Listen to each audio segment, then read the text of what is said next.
Hey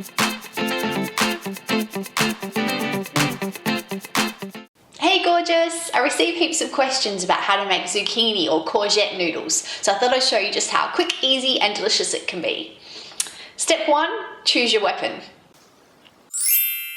Now if you bought yourself one of those fancy mandolins that chops, dices, vacuums your floors and all the rest of it from the late night home shopping network, it's time to bust that baby out.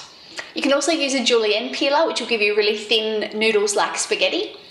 You can use one of these guys, but I'm not gonna lie, it's gonna be hard work. My personal favorite is a ceramic peeler because it makes nice flat noodles and it's really sharp and easy to use. Step 2, peel it.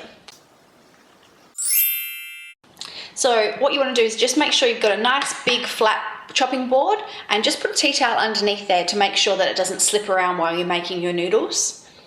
And then just lay your zucchini or courgette, you're washed and ready to go, onto the board.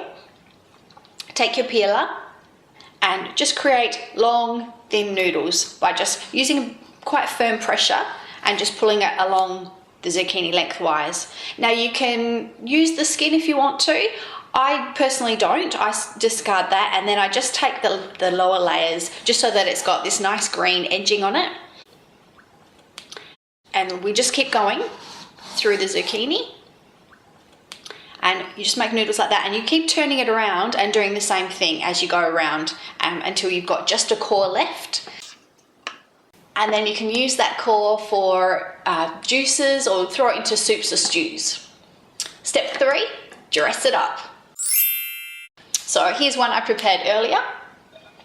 So then you just take your bowl full of noodles and you can dress it up like pasta with tomato sauce or pesto, or my personal favorite, make some raw pad thai. There are so many options, so check out some of the recipes below this video.